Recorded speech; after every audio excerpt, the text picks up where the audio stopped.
안녕하세요.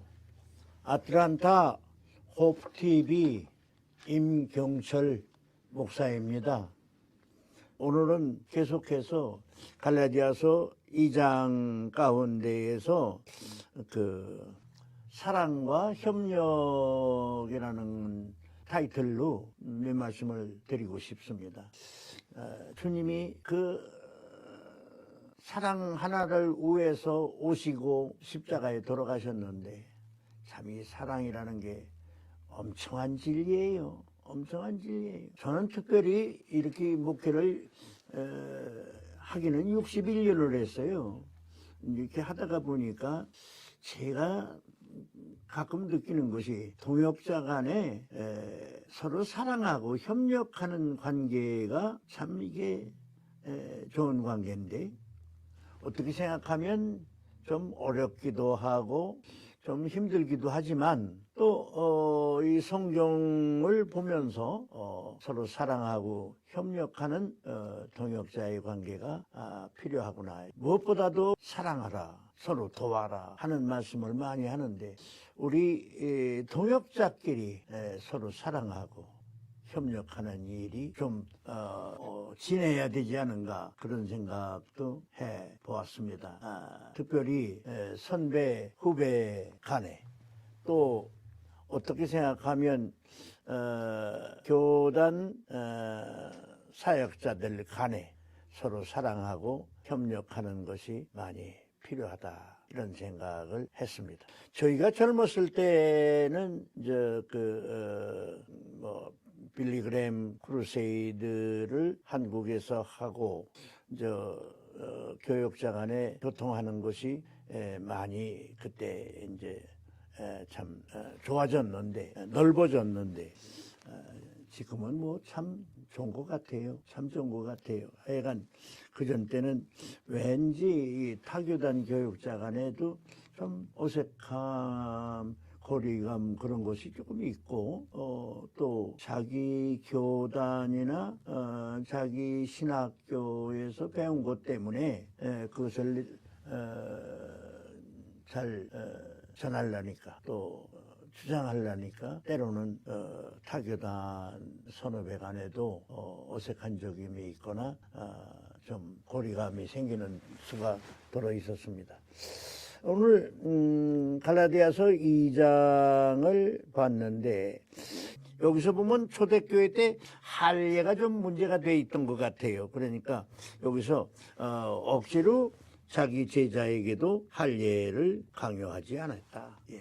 여기 할례라는 것은 물론 세례나 영세나 침례하고 좀 다릅니다만은 이 할례에 대하여 그렇게 주장하지를 않았다. 또 비평하지를 않았다.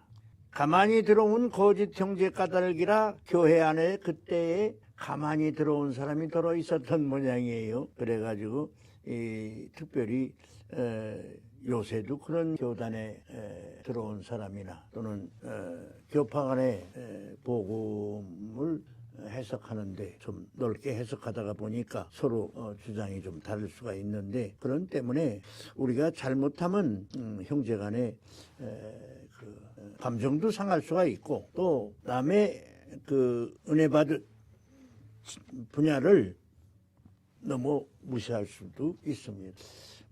예수님께서 살아계실 때 다 보여주신 일이지만 어떻게 하나님의 진리가 그렇게 한 사람 주장으로 끝나서야 되겠어요? 하나님의 진리가 한 교파의 주장으로 끝나서도 안 되거든요. 그래서 요새 이렇게 많은 교파가 있는 것도 많은 사람의 학설이 있는 것도 서로가 배우고 또 고려하고 이러면서 서로를 격려하고 나도 발전하고 그렇게 하는 주님의 뜻을 깨닫는 좋은 기회가 될 줄로 압니다. 가만히 들어온 거짓 형제 까닭이라 교회에 가만히 들어온 사람들이 그때 있었습니다. 말하자면 살며시 들어와서 교회를 흔드는 참 이상한 파벌이죠. 파벌. 그들이 가만히 들어온 것은 그리스도 예수 안에서 우리가 가진 자유를 엿보고 우리를 종으로 삼고자 함이로되. 뭐 요새는 이제 이런 시대는 지났지요. 그때는 한참 이런 것이 있을 법도 하고 또 있었어요. 그들에게 우리가 한시라도 복종하지, 여기 일시라도 복종하지 아니했다고 그랬는데, 참 우리 믿음이라는 것도 그 깨달음이 있어야 되고 성령의 인도함이 있어야 되지만, 이렇게 좀 이상한 학설이나 주장에 대해서 너무 비평을 심하게 해서도 좀 고려할 일이 되겠지만, 또 너무 그냥 아무렇게나 또 받아들여서도 아니 될 것 같아요. 그리고 여기서도 보면 그때도 말하자면 초대교회 때 오히려 지금보다 더 많이 그런 경우가 있었다고 보겠지요. 그래서 특별히 그때는 할례 문제 가지고 문제가 됐을 것 같아요. 요새도 말이 났으니까 그냥 하는 말이지만 할례, 영세, 세례, 침례, 참 역사가 가다가 보니까 이렇게 많이 생겼잖아요. 그래서 자기 교단에 맞는 의식은 주장하는 것이 나쁠 건 없죠. 그러나 남의 거를 덮어놓고 무시할 뿐만 아니라 우습게 여기고 그럴 게 아니고, 우리가 서로 역사도 익혀가면서 서로 사랑하고 포용하는 그런 복음 전도자의 진리의 전파, 자세, 그런 것이 필요할 줄로 압니다. 근데 우리가 가진 자유를 엿보고, 그러니까 초대교회 때도 그 자유를 엿보고 들어와가지고 이단자들이 이렇게 교회를 흔들었던 것 같아요. 갈라디아 교회도 그런 문제가 있었던 것 같아요. 그런데 여기서는 바울이 한시라도 복종치 아니했다고 그랬거든요. 우리는 그런 것에 끌려가도 안 되고 무조건 복종해도 안 됩니다. 무조건 비평할 것은 또 아니로되, 그러나 우리가 기도하는 마음을 가져야 되고 늘 남들에 대하여 넓게 포용하면서 터득하고 연구해서 우리가 잘못된 것은 잘못된 것대로 참 멀리하고 잘된 것은 잘된 것대로 우리가 사랑하고 또 수용하고 그럴 수도 있는 거죠. 그렇다고 해서 금방 할례 받으라, 세례 받으라, 침례 받으라, 그런 뜻은 아니지만, 말하자면 남이 하는 것에 대하여 덮어놓고 비평하거나 나쁘게 생각할 필요는 없다 이 말이죠. 근데 여기서 보면 바울은 일시라도 복종치 아니했다.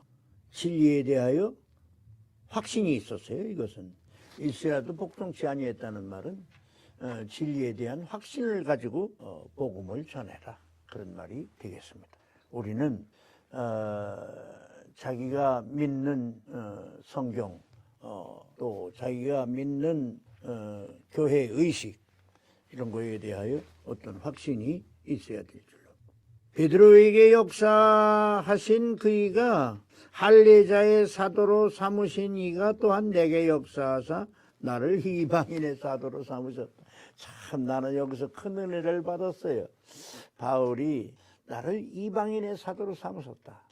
저들에게 역사하신 성령이 내게 이렇게 역사했다. 참 귀한 말씀이고, 오늘도 우리가 좀 더 넓게 공부하고, 참 이렇게 제가 이렇게 공부하고 했습니다만은, 제가 생각할 때는 우리 교회 지도자들이 더 공부를 많이 해야 될 것 같아요. 내 얘기는 지금 공부하신 것이 부족하다는 뜻이 아니라, 말하자면 여러 가지로 넓게 아시는 것은 좋은 일 아니냐, 그런 말입니다. 여기 바울도 알 건 알았지만 복종하지 말아야 할 것은 복종하지 않았습니다. 복음의 진리가 항상 우리 가운데 있는 것을 감사하면서, 하나님이 우리를 귀하게 쓰시는 것을 감사하여 남들이 가진 지식을 더 넓게 보고 배우고 이해하면서 내 사역을 더 성실하고 따뜻하게 전해야 될 줄로 믿습니다. 그래서 여기서 보면 바울이 기둥같이 여기는 야고보와 게바와 요한도 내게 주신 은혜를 알므로 나와 바나바에게 친교의 약수를 했다. 제가 이 친교의 악수라는 것을 참 많이 은혜로 받았고 또 그 악수 공부도 좀 해봤어요. 악수 공부를 해봤는데 한국에 악수가 들어온 곳은 서재필 선생님 때라고 그렇게 알려져 있고 또 언제라고 또 주장하는 이도 있고 이런데 하여간 악수라는 것에 대해서 내가 여기서 이 성경을 보고 갈라디아서 공부를 하면서 다시 교우들하고 많이 말씀을 나눴습니다. 악수라는 것은 손을 잡는 거지요. 제게 좋으신 선생님이 한 분 있었는데 옛날에 숙대 대학원 원장을 지내신 차광석 박사님, 그 양반이 저희들에게 하시는 말씀에 이렇게 요 성경에 보면 이렇게 나와 바나바도 교제의 악수를 했다. 이 말씀을 가지고 그 양반이 말씀을 하시는데 요새 악수하는 사람들이 손은 내미는데 마음은 다른 데가 있다. 그런 말씀을 또 그 양반은 많이 가르치셨어요. 그래서 악수라는 말은 손과 손을 잡는다는 말은 마음과 마음을 주고 받고 나누고 보태고 이러면서 함께 일하는 마음가짐, 또 함께 일하는 자로서 서로 사랑하고 돕는 자세, 그런 것을 그 양반이 많이 가르쳐 주셨어요. 저희들도 젊었을 때 그 목사님에게 이 말씀을 참 잘 들었습니다.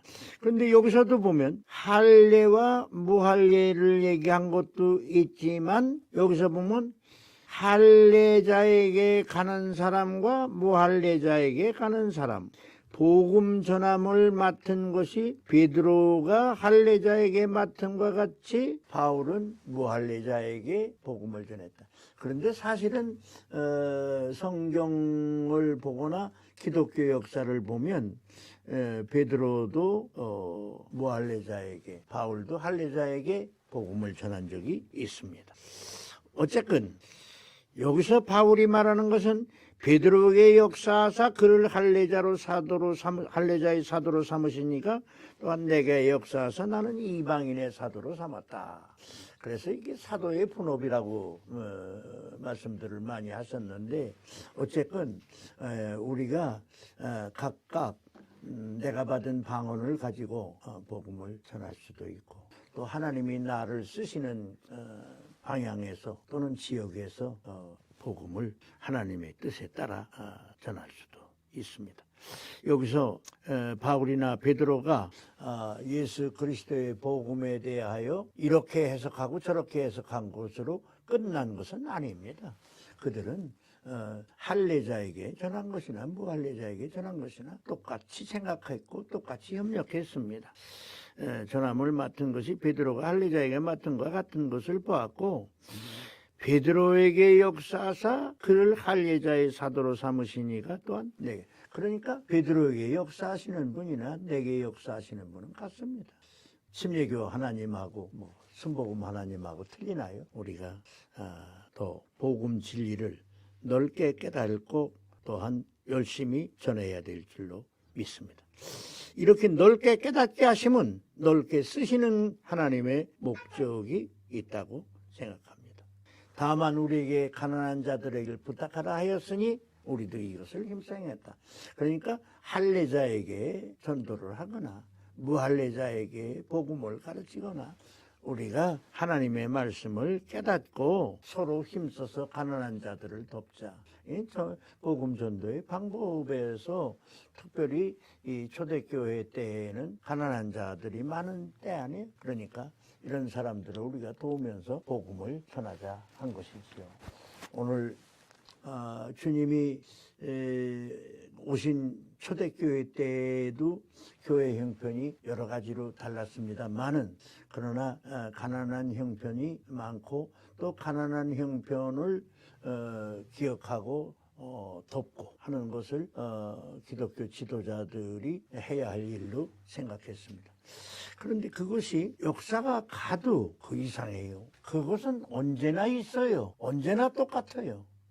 그래서 참 2000년의 역사가 흐른 오늘도 파벌 싸움은 여전히 있고 또 가난한 사람도 여전히 있습니다. 그리고 보면 우리가 이 파벌 싸움에서는 어떻게 우리의 복음전도 복음전도 열심을 낼 것인가 또 생각해야 될 일이라고 생각합니다. 그래서 우리가 교파가 다르다고 해서 복음 전도하는 일을 서로 멀리 할 것은 아니고 복음 전도하는 일에는 서로 돕는 것이 좋다고 생각합니다. 그래서